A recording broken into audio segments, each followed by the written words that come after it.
կամ 90 օրից 10 օր մեքենաները անցկացնում են շուկաներում։ Դա ընդունելու թիվ չի է։ Նույնիսկ այդ 180-ն էլ ընդունելի չի։ Բեռնատարի վարորդներին պիտի սահմանափակում չդնեն, այդքան բան կասեմ ես։ Ոչ, բայց արդեն իմ օրը անցել է 120 օր։ Ու եկել եմ չեմ կարող գնամ։ Այս տեմպերով եթե շարունակվի, քանի մինչև երբ արդեն կարող է արգելքը բոլորին առնչվել եւ այս ֆերմափոխադրում չիրականացվի։ Չեմ կարող ասել։ Մոտավոր հաշվարկներով արդեն առաջացել է խնդիրը, արդեն վարորդների մեծամասնությունը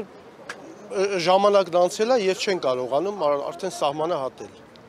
Արդեն ռիսկային է գնալը, վերջ։ Այդքան բան կասեմ ես։ Նախորդ անգամ էկոնոմիկայի նախարար Գևորգ Պապոյանը իջավ եւ ձեզ հետ զրուցեց, ասաց, որ բարձր մակարդակով զբաղվում են այն հարցով, բավարարում է կառավարության աշխատանքները կամ փոփոխություններ տեսնում եք։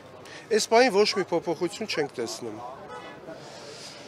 Սպասում ենք լավ լուրերի։ Հույսով սպասում ենք, տեսնենք ինչ կանեն։ Օրինակ այն ամենին ոչ մի քիչ ձեռնարկեն փոփոխություն չլինի։ Ձեր գործընկերներից մեկը նշեց, որ պատրաստվում եք ճանապարհ փակել։ Ճանապարհ փակելը չէ, պետք է սահմանները փակվի, այդքան բան, որ ոչ մի այլ երկրի բեռնատար ներ չմտնի Հայաստան։ Արդեն իրանք կզգան, թե ինչ է նշանակում մեր դեմ արգելք դնելը։ Մենք էլ իրանց դեմ արգելք կդնենք, թող չմտնեն։ Հույսով ենք կանի։ Հույսով ենք կանի։ Մենք հավատում ենք մեր կառավարությանը, հույսով ենք դա մեծ խնդիր չի ինձ թվում է։